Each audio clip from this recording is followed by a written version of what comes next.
Well, hello everyone. We are Happy live. Thursday. Happy Thursday, everybody. Yes.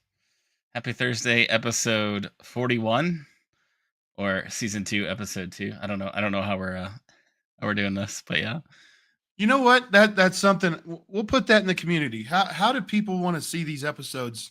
Do they want to go on just a straight number, which makes it very easy to know how many we've done, or do they want to do it on a Mhm. season? We'll throw that up in the community and let people vote on it and see what they think.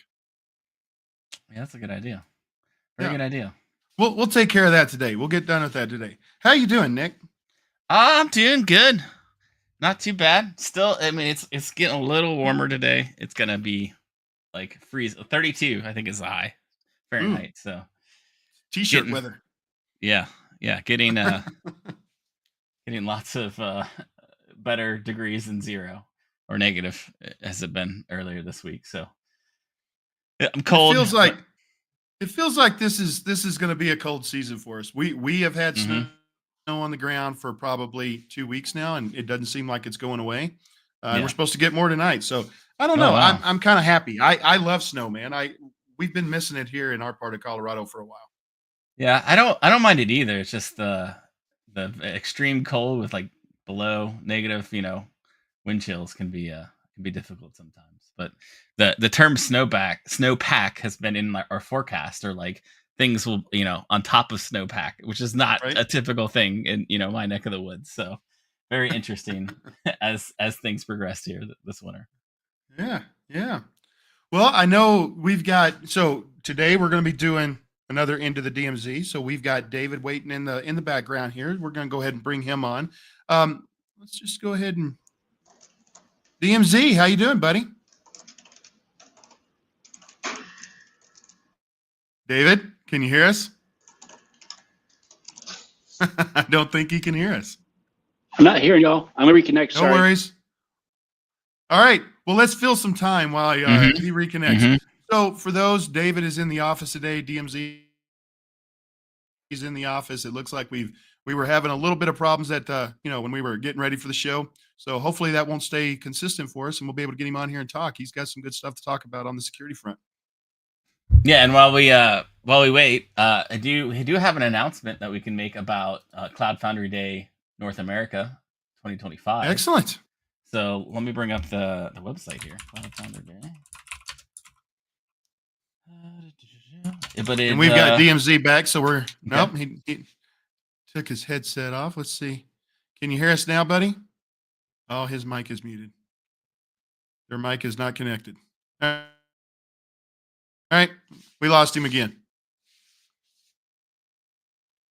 So Cloud Foundry Day Cloud this Foundry year. Day North I America. can't wait to see this. Yes, I am putting the link in the chat now. All right, so but it's May 14th in 2025 in Palo Alto, California, aka the VMware headquarters. So we're going to be a host this year of the event. So put that on your calendars.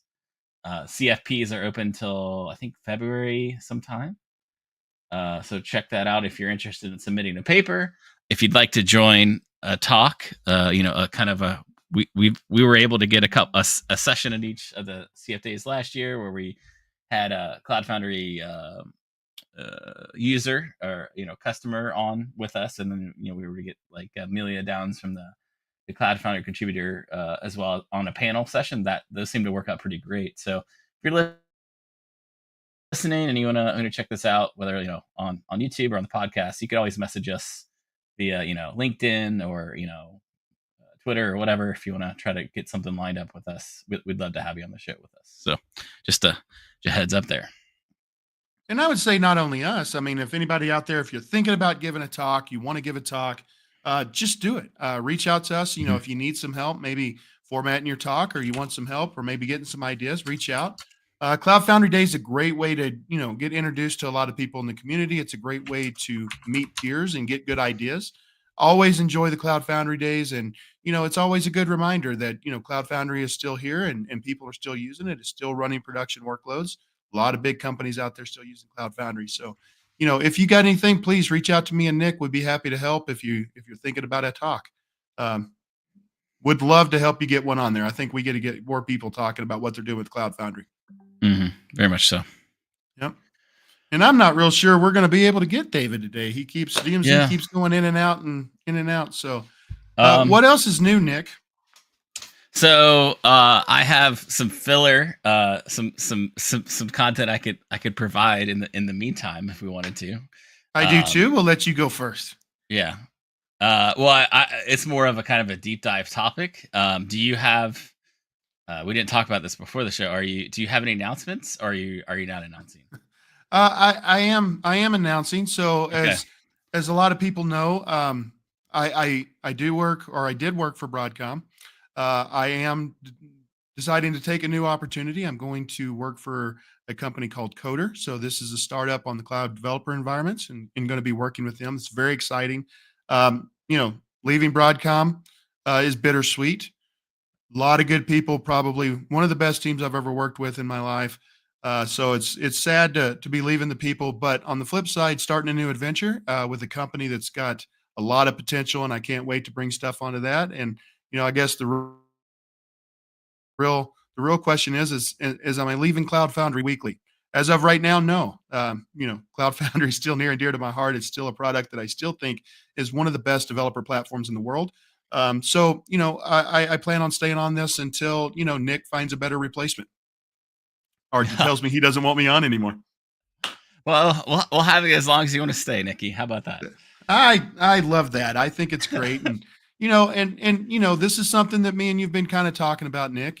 Platforms in general.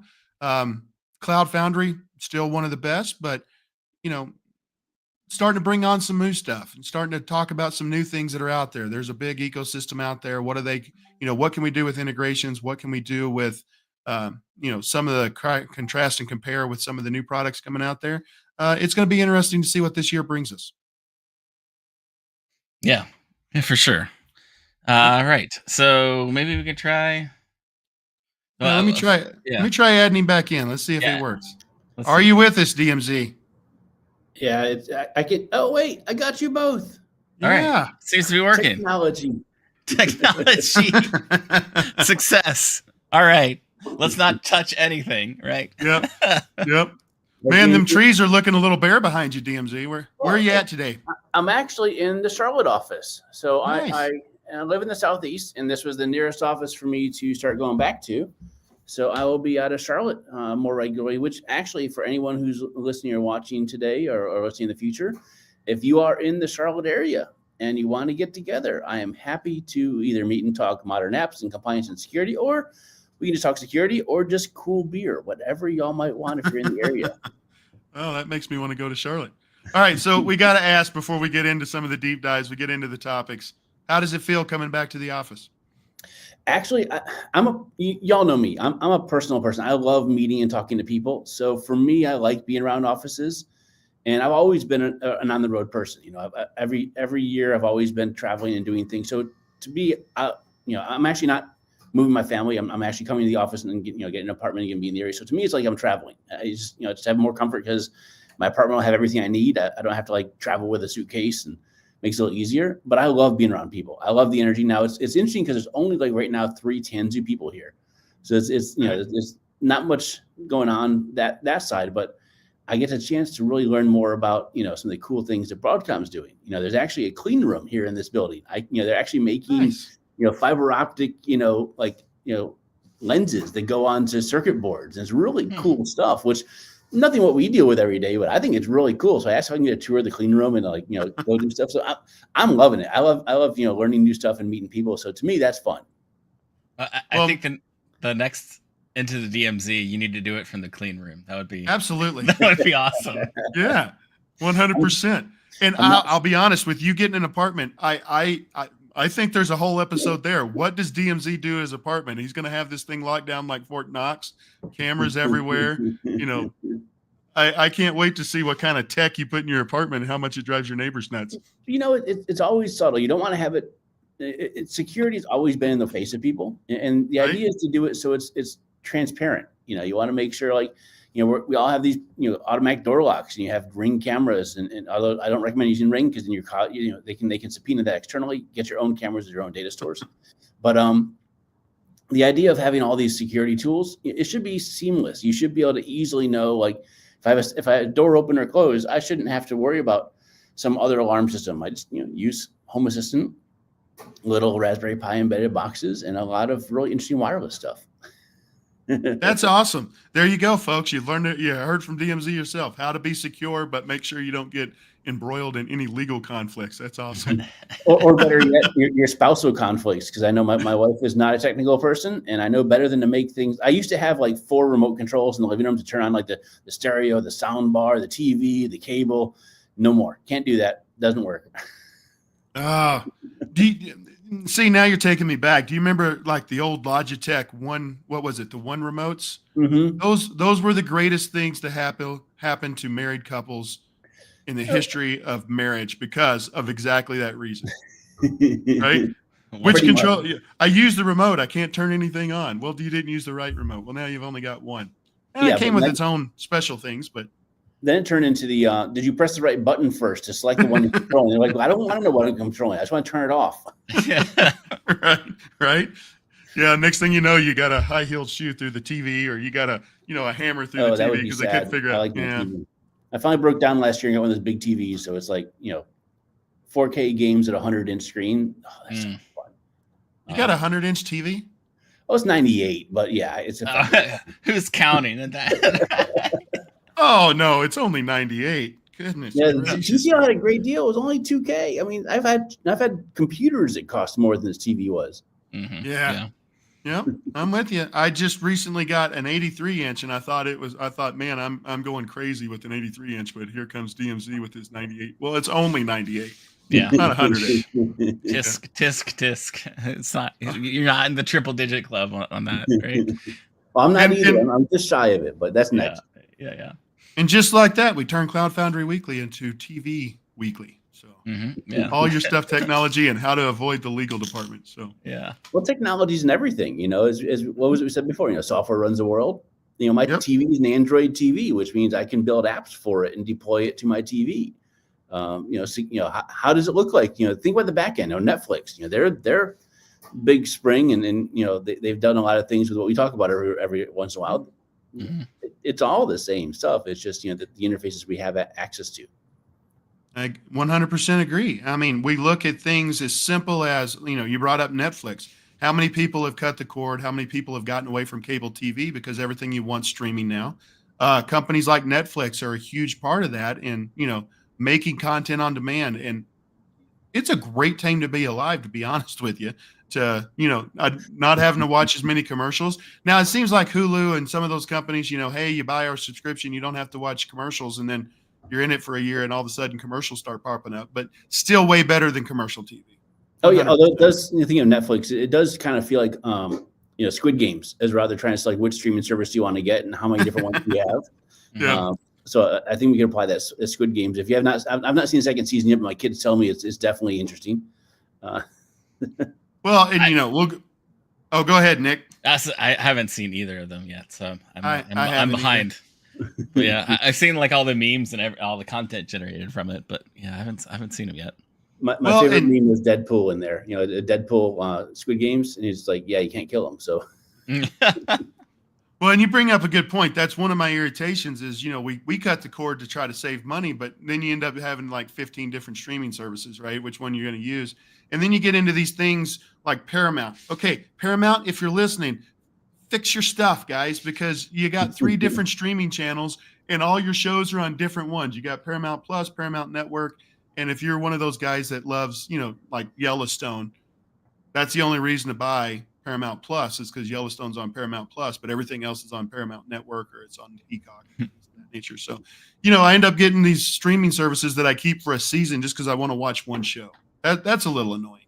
Well, it is nice though nowadays. You can just sign up for a service. Like my wife loves watching the tennis matches, so we get our ESPN Plus for a few months. She watches the matches and we turn it off. No, you have to be up on it. There's a whole slew of ads I'm sure we see about it. What accounts you subscribe to you've forgotten about? That's right. all of them. Yep, 100%. That's and that's subscription services. That's kind of it's the old gym membership, right? Sign up for it, and then you're going to forget you're paying for it.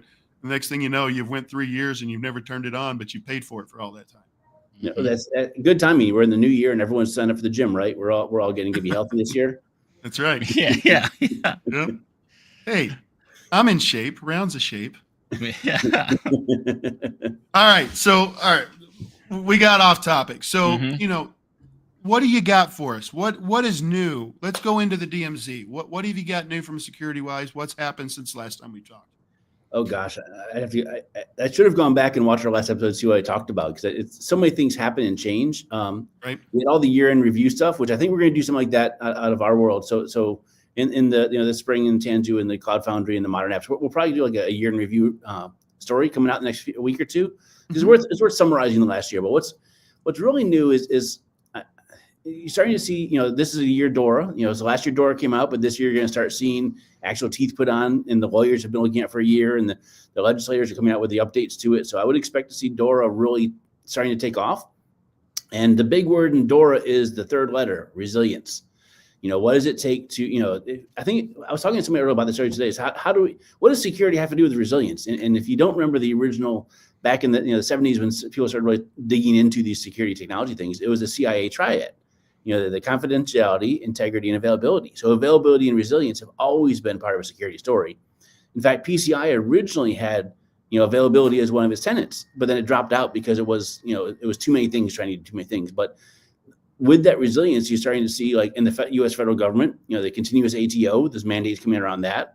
PCI version 4 has some of the, the operational resilience in there. So I think resilience is going to be a really key word this year. How do we not only make sure we can upgrade, which we have to do, we can't not upgrade, but how do you do so without breaking things? And I think that's going to be an interesting conversation. I had a really great conversation with one of our financial customers. They're a very large caching database user. And I was asking him, well, when's the last time you upgraded your databases? You've got a petabyte of in-memory RAM running with millions and millions of transactions per second.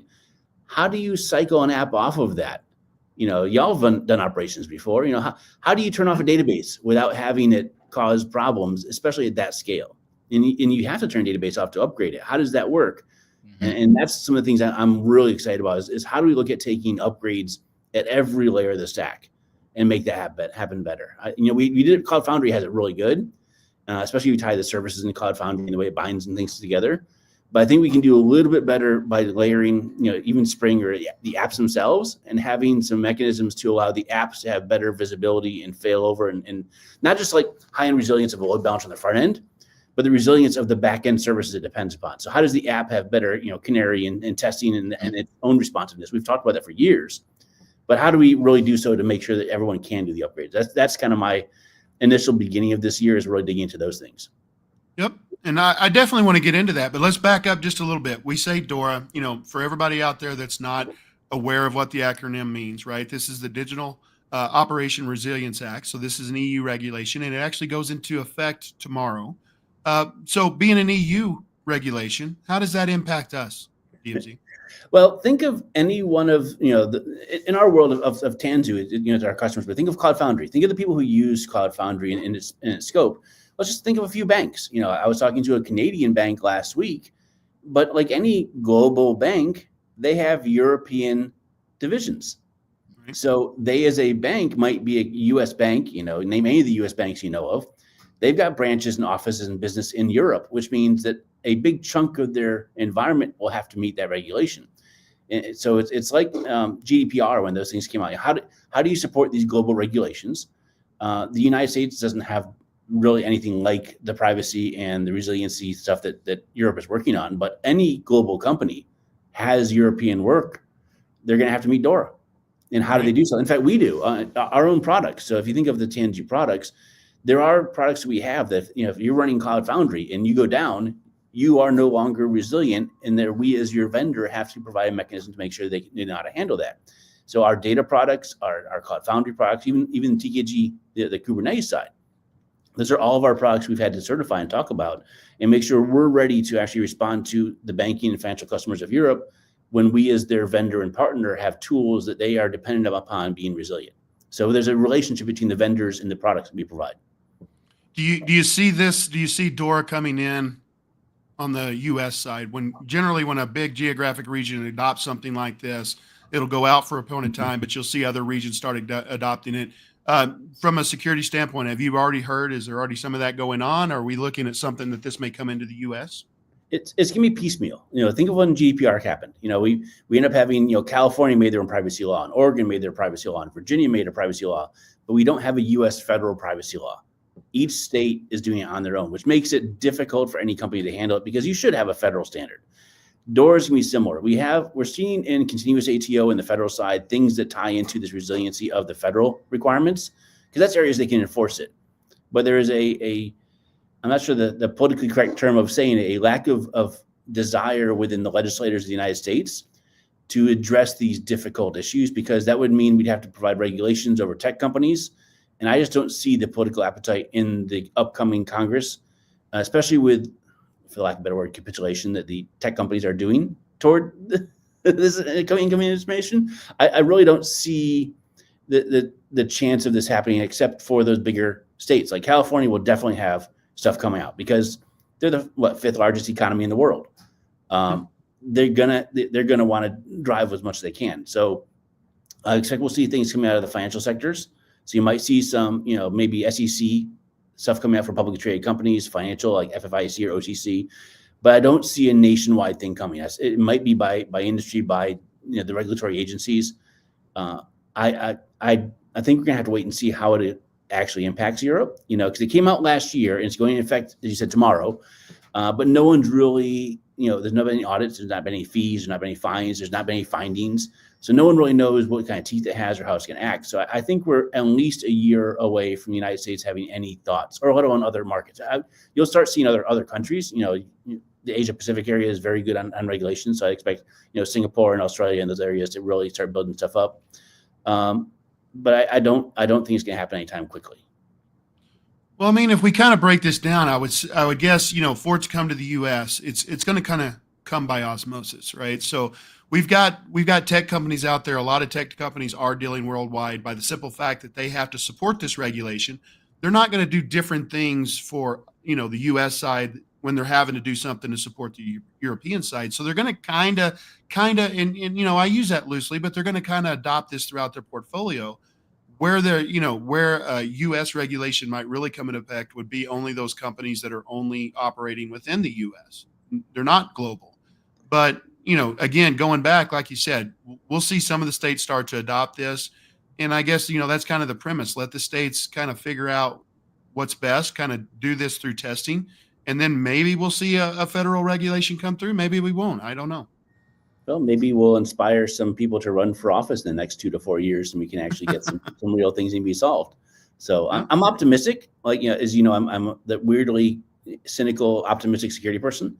But I am somewhat realistic in the fact that I don't think there's just not a good enough understanding. I think, looking at CrowdStrike, one of the lessons learned they have is like canary deployments, making sure availability. I think availability and resilience are a huge topic. But I think everyone in the legal side is afraid to require things of people when they aren't technically, knowledgeable enough to be able to dispute with any of the tech leaders on, if we say you have to do this, and they come back and say, well, technologically, they give a bunch of technical babble speak, and it confuses legislators. How do you answer people without having the knowledge on both sides, have a real honest conversation? So I'm optimistic, but it's going to take something large, something big to really call it out. And that's usually when things, go pear-shaped and people are like, oh my God, how do we fix this? We need new laws. But look at GDPR, look at the privacy laws. Think about any bank in America trying to comply with 17 different state privacy laws. And then you have someone like, I'm a fairly average person. I live and work in multiple states, which means I have multiple state privacy laws that apply to me. How does that work? I travel to Europe, so I fall under GDPR. It's let alone the individual countries, but now we have multiple states and it's a nightmare. Now, for people like me, it means we have job security. No matter where we go, there's a need for this complex. How do we overlap our products with all these different solutions and products?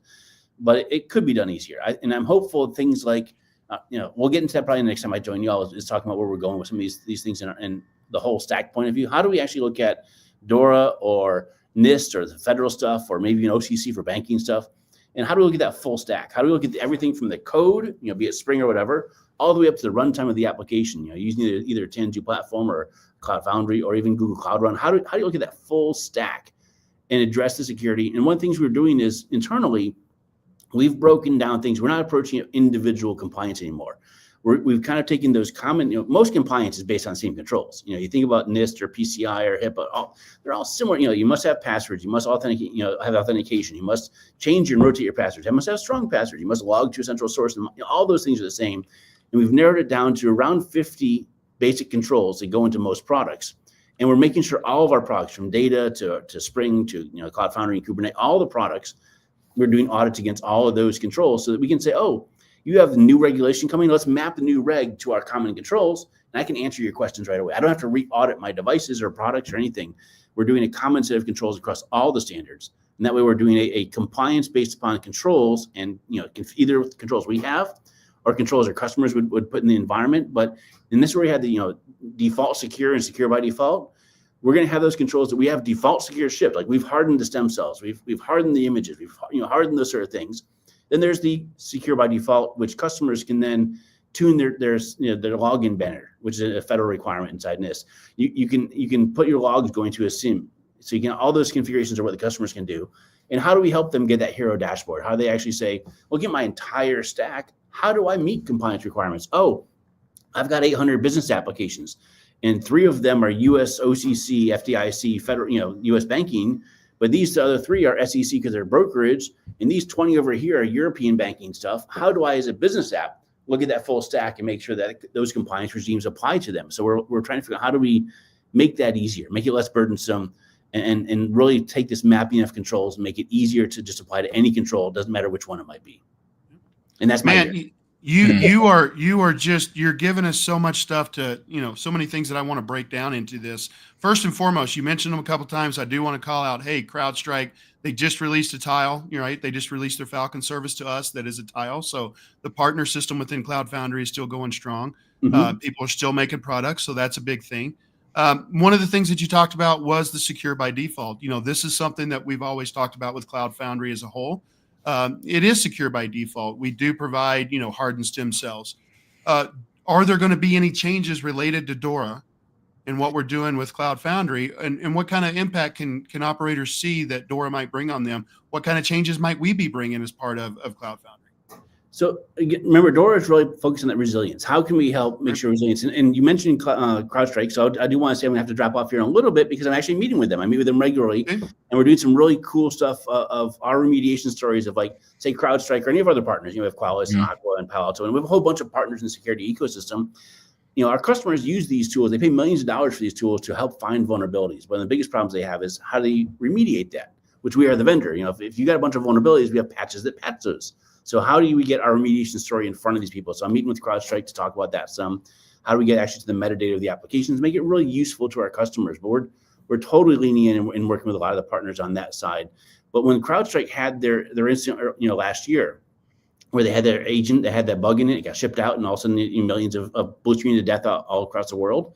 One of the lessons learned they had, which is, we talked about this last time we went through the whole CrowdStrike stuff, I think it was 6 months ago or so. Mm-hmm. The idea of canary deployment, blue-green deployments, and actually controlling that process. And this is what Bosch is just known for. Bosch, if it builds out a new VM into a new Cred Hub server, UA server, and it just fails a deployment, it stops. It doesn't actually keep pushing things out that can be broken. Mm-hmm. And I think that's going to be a big piece of what we lean into on DORA is, how do we have not just blue-green, but the full canary, not just for the applications, but the platform underneath it, and the data that's tied to it. How do we do things in a way that ensure the resilience and availability of the platforms, the applications, the data services they depend upon is a big part of all that. Yep. Well, and we bring up data quite a bit. This is going to play a huge part. Just posted on LinkedIn, VMware put out, the Tanzu data services, Postgres, MySQL, Valkey, RabbitMQ. And that's one of the parts of that we're putting out there. Not only the support aspect, but also the CVE mitigation. You get regular updates. We mitigate those fairly quickly. When you combine something like Tanzu Data Services with Cloud Foundry, you're really taking a lot of that, that concern and, keeping your security guys as well as your operators up at night. You're taking that away because you're able to automate, and like you said, Bosch does a really good job of being able to roll this stuff out. So you're kind of getting a double dip of security there. You're getting one on the data service side we're remediating the CVEs there, but you're also getting that on the platform side, and the VMs that are running it. We're helping remediate CVM or CVEs and, vulnerabilities coming up there. We're also playing a huge part in making sure that we make those resilient. And that's something that VMware announced, with their data services is, Postgres, MySQL, you're getting a lot of resiliency built in, and they're continuing to update that daily. So, data is going to be huge.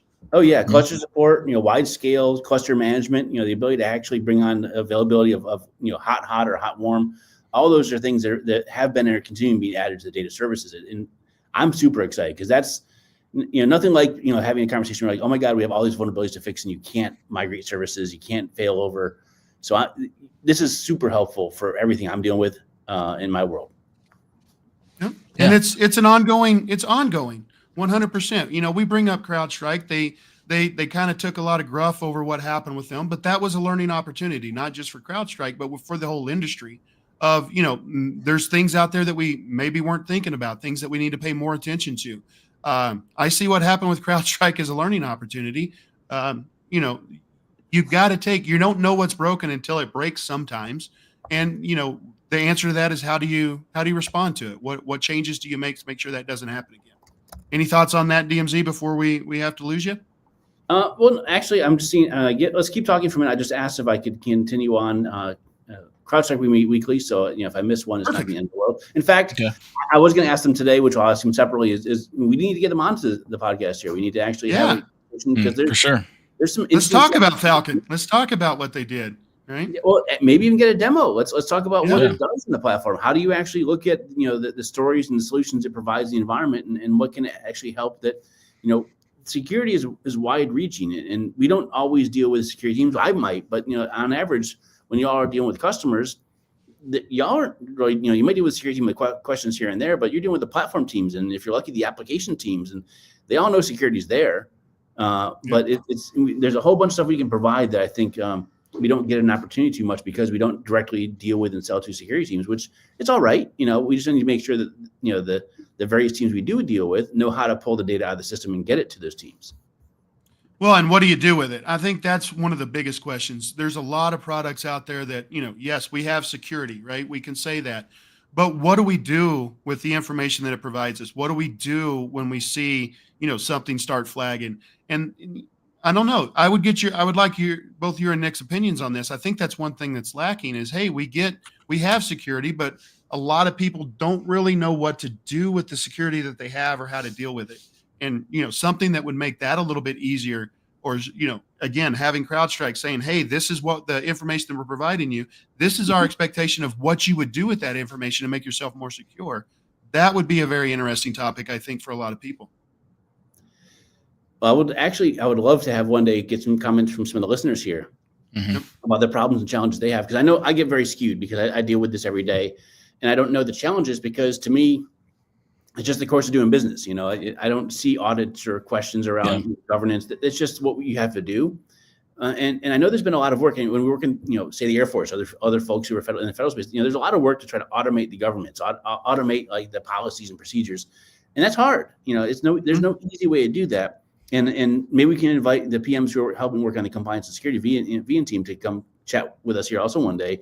But it's a difficult conversation. How do you look at compliance and security? Because security is just a feature of compliance. Compliance drives all the policies and governance, what you're supposed to do. Security are those controls you implement and tie around it. There's a lot of big debates in the security space. Is compliance or security different? But they go hand in hand. You can't do one without the other. And our CVE story is just one of the stories that goes with it. You said, hardening. We are going to revisit. I think it's really worth revisiting the hardening that was done inside Bosch. The stem cell hardening. I think there's an opportunity. It's been a couple of years since we refreshed that. When was all that hardened? That was back in like 2017 or 2018. It's been a little while since those were put together. They're great. They're great hardening of the stem cells. They've done a good job. But it's worth revisiting that on a regular basis and see what we can do to make it better. And I think there's a lot of opportunities for that, not just within the Tangier, but any of the ecosystem around Cloud Foundry. We can all make it a better platform because in the end, I think the prescriptive nature of what happens inside Bosch and Cloud Foundry is a godsend to the security space.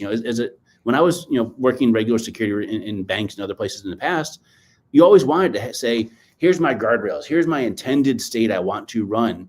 without having to impact the actual teams doing the work. Right. We have that with Cloud Foundry. The developers don't need to know that it's opinionated or that it has certain controls that you can't do, or that the platform runs in certain specific ways to make it run more optimized and better and more secure. They just CF push and it just works.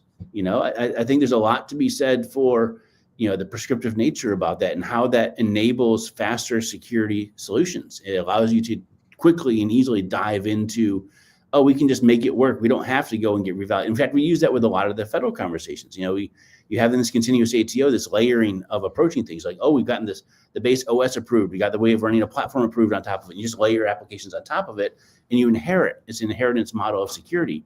And how do we actually look and tie that together? And I think there's a great opportunity for Cloud Foundry to succeed here versus you go into Kubernetes space where you have, 20 different vendors. It's that big, imagine the Spider-Man meme with 3 Spider-Mans pointing at each other. Now you got 20 vendors pointing at each other. It's like, no, your compliance is off. No, your compliance is off. I've got security. You're compliant. So yeah. I think it's a great opportunity to have that one solution, one person to point at, one person to yell at. Hopefully not yelling too much. Hopefully we're making everybody happy and we can all enjoy our holidays without having things go down, and we have that resilience and secure environments. Well, and there used to be this old phrase out there: it can be secure, it can be easy to use. You can't have both. I submit to you that Cloud Foundry kind of turned that on its head. I don't believe that's to be true. But there is an aspect of that. And, I want to see if DMZ's eyes twitch when I say that, but there is that kind of balance between, you can lock something down, but still make it usable. And sometimes those two things are not always hand in hand. What are your thoughts on that? Actually, I was just getting confirmation that we can hang out a little bit longer. So I missed what you actually asked. Sorry, Nikki. Oh, no worries. No worries. I said there used to be an old phrase that you can either have things secure or you can have it usable. You can't have them both. And I submit to you, Cloud Foundry kind of changed that.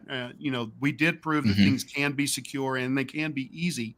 But I do believe that that's something that's missing from a lot of other software products. And it's one of those things where you generally have your application developers or your platform engineers and your security teams. They butt heads quite a few times because security can make things more difficult. What do you see trying to balance that? How do you see, from your perspective, especially with new regulations coming in, how do you see trying to balance those ideas?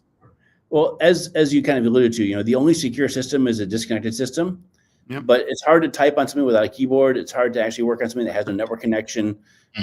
It kind of reminds me of, secure computing in public cloud. It's like when I talk about people, it's like, well, cloud has, secure computing. I can just, do jobs and do security, but have y'all looked at what secure computing is in a public cloud? You have to actually get a device that connects through, it's kind of like a serial port connection to a secure environment where you can say, here, take this little bit of code and data, go over there and run it and give me the results out of it. But it's doing it in such a manner that you can't break into the memory if you open. It's like an HSM in a way. It's like a secure environment to run code, but it's not like a cluster. It's not like Kubernetes cluster. You can only do one thing. Go run this for me and come back with the results. Now try to picture doing something like that at scale where you have 1 million things per second you're trying to do. Security is always been difficult in that space. Now we have learned a lot. Bringing Go and the idea of languages that have better memory protections. And Rust and all these new tools.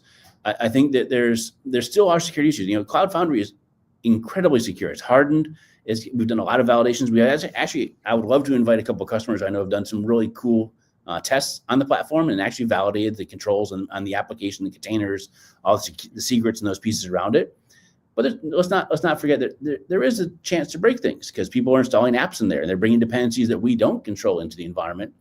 And it is possible to still get hacked. If you were in the Log4j era and you deployed an app that had Log4j and you didn't put ASGs on there and you're allowing egress from the containers, you could have been compromised and could have gotten a shell onto your Log4j enabled applications. The platform was secure, but the applications are still the sticky point. So I think there's a humongous opportunity with the work we're doing in Spring because a lot of people are using Spring for these apps. There are other apps, .NET and others. But I think there's an opportunity in the development world of the languages that are being put together and the ways people are developing apps to really change this. I've always said, even something simple as just monitoring for input validation failure on an application. Just monitor for that. And you'll block out 99% of the attacks happening on your applications because attacking applications is hard. You may not be able to easily find, there's this Log4j was an easy one. You knew what to do, you knew what to look for, and it was an easy test. But Generally, you're sitting there fuzzying hundreds of thousands of attempts across an application just to find that one SQL injection or the one cross-site scripting or the other attacks that might happen. And if you have just monitoring of the input validation and you say, oh, I can see someone scanning my app because they just had this one form fail 200 times in the last 10 minutes. That doesn't seem right. So then you can say, okay, I'm going to block that IP address. Now that scanning tool is broken. It needs to do 1 million connections to test something, and you broke it after 10. So now it takes them like 6 months to scan the data. It just becomes impractical. They'll go somewhere else. Hackers go for the easy targets. So make it harder. You don't need to make it difficult and impossible because you can't make anything impossible. In fact, I think we need to probably invite Rita on one day, and we'll talk about some of the stuff we're looking at for the idea of going to zero vulnerabilities. Nothing will have zero vulnerabilities ever. Everything will have vulnerabilities. How do we live with that? How do we risk monitor it?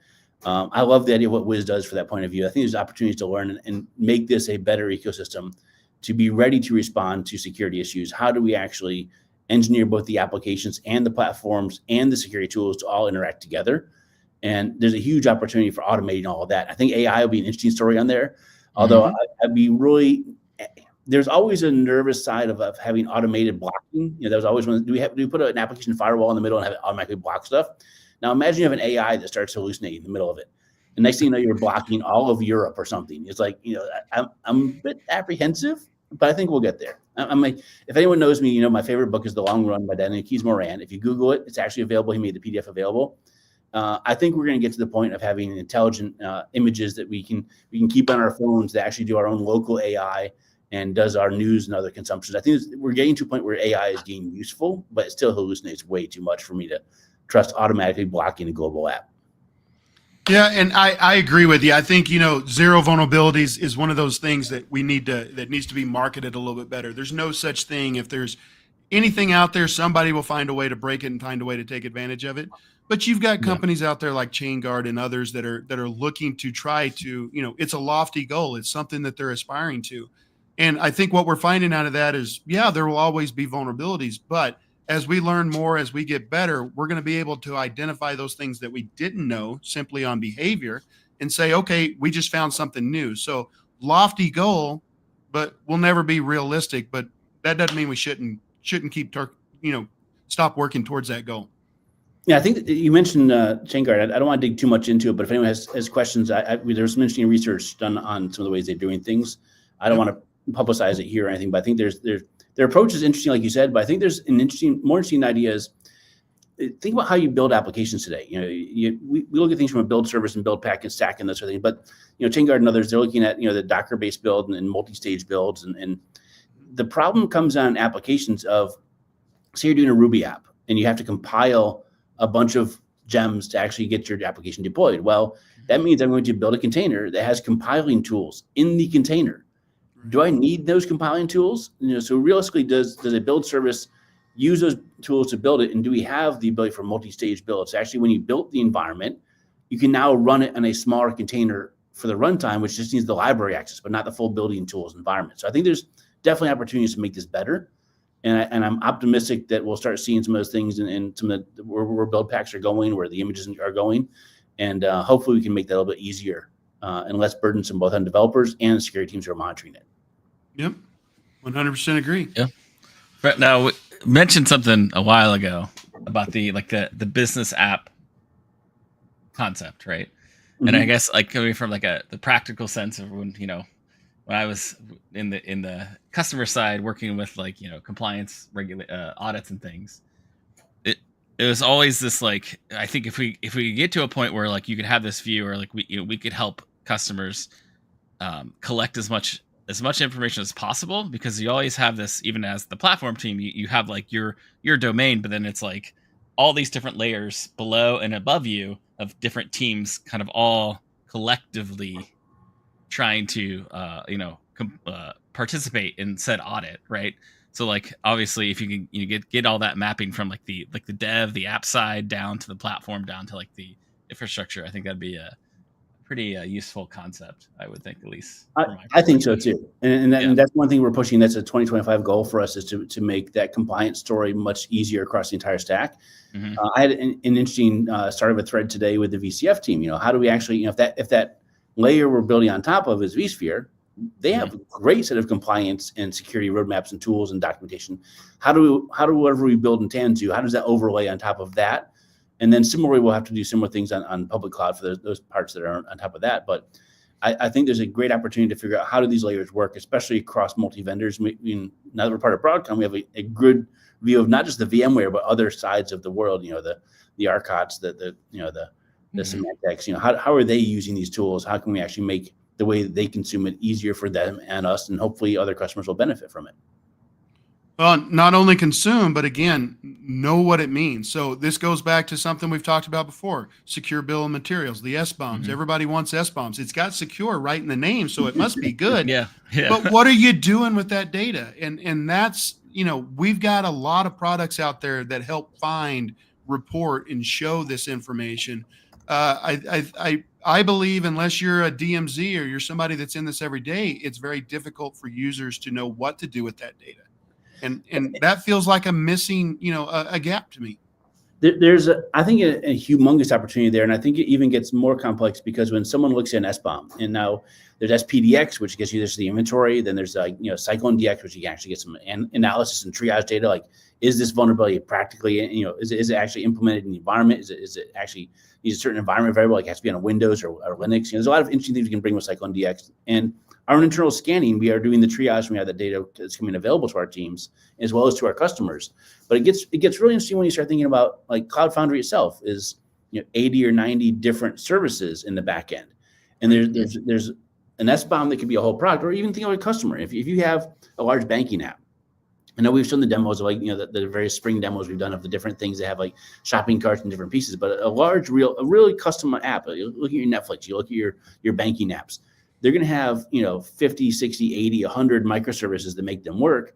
Each one of those services has an SBOM, but the full application stack itself has its own SBOM.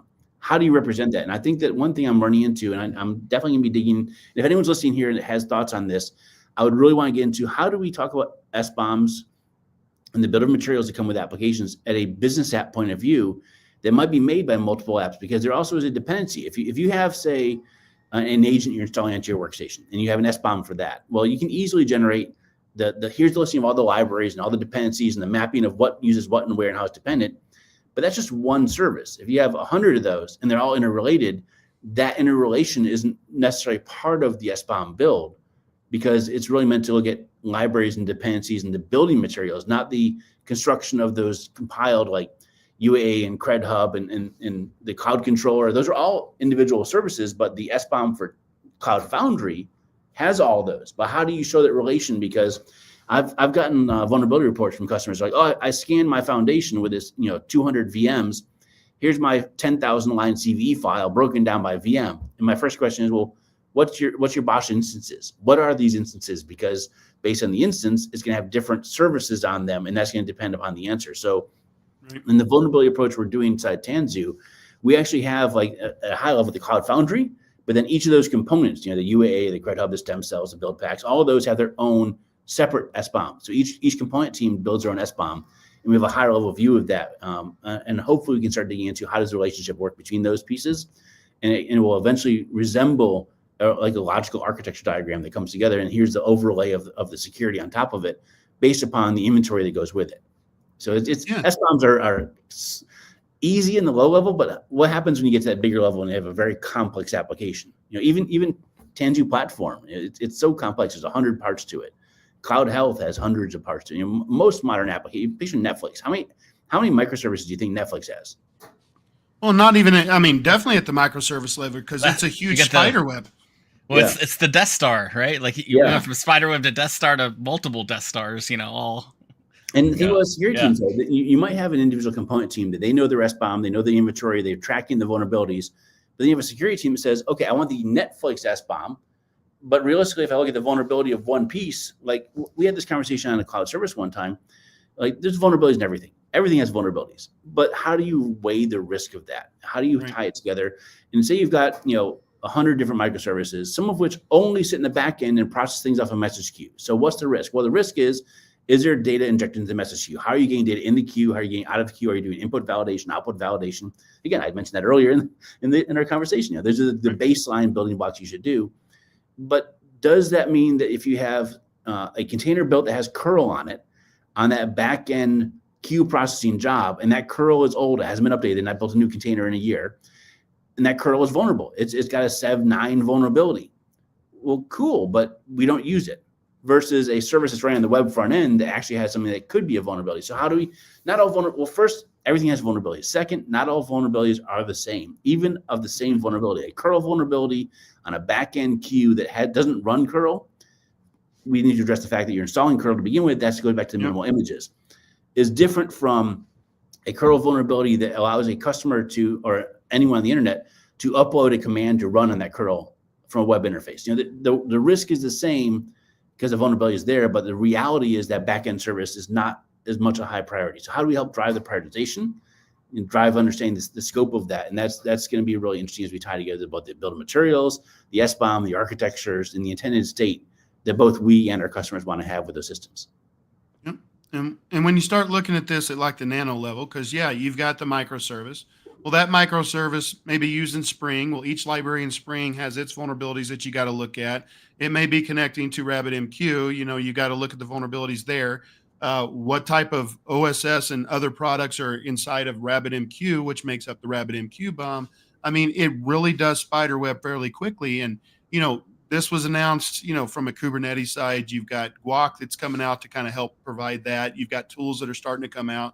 You know, and that's one of the things is, you know, you get overloaded with data, you get overloaded with information, and at some point you're going to get lost unless you're someone that just really lives and breathes this every day. And I think even those people are a bit lost. It moves so fast. Right. Completely agreed. Well, so we've spent, and, you know, Nick, I apologize, man. We didn't get to what you want to talk about, but man, this was a great conversation. We spent most of our time on DORA. We spent most of our time on what that means. Anything else coming up in the year that, you know, we can talk about in the next, you know, 8 to 10 minutes? Well, how about, I don't know, Nick, did you have anything? Because I mean, yeah, there's lots of the threads we could dive down. I think it's probably easier to say we'll have a teaser toward coming back again. I guess just a couple of comments, right? Like whatever. I was just planning to fill the time if you had to leave early, but so like, is this DORA thing? Is this not to be? So there's DORA metrics, which are like the DevOps metrics, right? But then there's this new DORA security mechanism. Well, it's not just security; it's a European regulation out of the European legislative body. This is a law. This is this is a requirement if you want to be a financial organization in Europe. Think like GPDR, but yeah. But so I mean, we're talking. Is this the first of its kind to mention resiliency? And a law like this, I believe, I'm not as much of a policy wonk. I have a couple of friends I could probably ask, and they could probably clarify. But I believe this is, well, if you think about the federal mandate in the U.S., they had the continuous ATO that came out last year. It may have been draft form before, but either way, it's around the same time. Continuous ATO is more, though, about continuously authority to operate. It's more of a continuous operational governance check. It's not necessarily for resilience. Yeah, but I guess this would be, you know, this is more of a, you know, obviously security compliance are somewhat involved here, but it's more about like maintaining uptime of your critical services, right? Which is, I guess that's new to me. I haven't seen that yet quite anywhere. I think if you follow where Europe is going, though, you know, they had GDPR before, which is really meant about protecting European citizens' right and protections of their own data. Right. DORA is similar. It's a European citizen's right to access and get the details of their financial estate. So it applies to financial companies, but it is intended to be a support system for European citizens or those under the Europe. You know, like if I get a bank account in Europe, which I don't because I don't want to deal with the legal side of having multiple countries' bank accounts. I keep all my bank stuff in the United States. But if I did, then I would have financial organizations. I would. You know, I don't have to be a European resident. I just need to have financial transactions in Europe that depend upon that. So, although if I'm wrong on that, please correct me. I've not reread the things that have been updated in the last year. That's on my to-do list for the next week. Man, and speaking of policy wonks, man, we had Chris Cropper on. I think trying to get him back in, getting his take on this. I'll make the call out to the audience as well. I mean, do we have any really guys that like to geek out and nerd out on security policy that would want to come back and talk about this? Because I do think this is an interesting topic, and I think it goes beyond just what the law says, but the impact that it's going to have on just a plethora of companies in regions on how they're going to interact with the EU and what this means to them, what it's going to change from a product perspective, as well as what it's going to change from an operational perspective. If no one from the audience here answers, I've got a couple of folks I could probably invite to our next Into the DMZ, and we can really geek out on policy and yes, because one guy I'm thinking about, he actually helped write CMMCs, but part of the whole working bodies around that. So he's got the U.S. Governance stuff as well as international. So maybe if you're open for it, I'll ask if he wants to join us. He actually is on a fairly popular security podcast, so he's used to be on podcasts. Absolutely. I think security, sure. the security is something that, everybody thinks about. Not everybody knows how to implement or what it means. So being able to break this down into terms that, guys like me can understand. I'm not a security fanatic, but breaking it down in ways that we can understand, I think would be huge, enormously helpful. Well, even when Chris was on the show last time, I was like Googling stuff on the fly because it's like, I don't even know what half these acronyms mean, what he's talking about. Yeah. So there's a lot to digest for sure. Yeah, just have it like a panel discussion and get different takes on it, both from the policy side, from the operational side. I think that's something that we'll try to put together. I think DMZ, because again, if we could have somebody that is 100% policy, we've got yourself, we could bring somebody in from an operational standpoint and kind of just have a talk about what this really means to corporations and enterprises that are going to have to abide by this. Because it starts tomorrow. I would actually, a question for the audience also on this one. Presenting and having a panel is one thing, but I think it might be interesting to actually role play. Let's go into the shoes of someone who's dealing with this. What does day to day look like in the beginning, and what do we expect to happen a few months from now? And let's talk about what would this really look like for an operator of Cloud Foundry sitting in Europe. They're like, okay, well, what do I have to do now? What does this mean to me? How do I, maybe instead of just like having a panel, we can actually role play through some of these stories. Or multiple different episodes. So, because I could see either one of those taking up a full hour of what we've got. And, it's fun to watch. I do believe people are getting interested in this. We're seeing the audience count, climb as we're sitting here talking about this, but it's always fun to talk to you, DMZ. You have a way of bringing security down to the common folk. And by common folk, I do mean myself. So I'm pretty average myself. Yeah. All right. Well, guys, thanks for joining the show again, and thanks to all the live viewers. We really appreciate you. Thanks for tuning in. And hey, thanks to CrowdStrike for allowing DMZ to stick with us for a little bit longer than he had anticipated. So call out to those guys. We appreciate it. Yes, we'll graciously allow them to be a guest on the show for that. And by graciously, we mean please. Yeah. Come on in. They do want to join. So that was one of the threads I was going to talk to him today. I'll talk to him next time. I've mentioned it to him before. Let's definitely set aside. The thing is now we now have 3 shows worth of content. So we got to figure out what we're going to do first. Exactly. Yeah. I agree. And then obviously our New Year resolution is try to plan the shows out a little bit more ahead of time, Nikki. So we gotta get that lined up here. But it's one of those resolutions that we really want to do, and I hope it doesn't become like our gym resolution where we're saying we're going to go to the gym and then we forget how to spell gym. So I guess I shouldn't call it the fact that you asked me 2 days ago then. Yeah. Well, I mean that's pretty decent. Pretty decent. Yeah, that was a lot of notice. I was able to actually make sure my calendar was free and yeah. And y'all missed it. I was literally 2 minutes before the show. I was pinging both of you guys. I'm here by myself, so Sorry for the technical difficulties. I'm glad it started working. Yes. No, it was a great talk. I think you do. We do have at least 3 episodes out of just what we talked about today. So, I'm going to encourage everybody that's listening, everybody that's going to be watching, hit the subscribe button. Make sure you hit the bell so that you're notified when these things come out.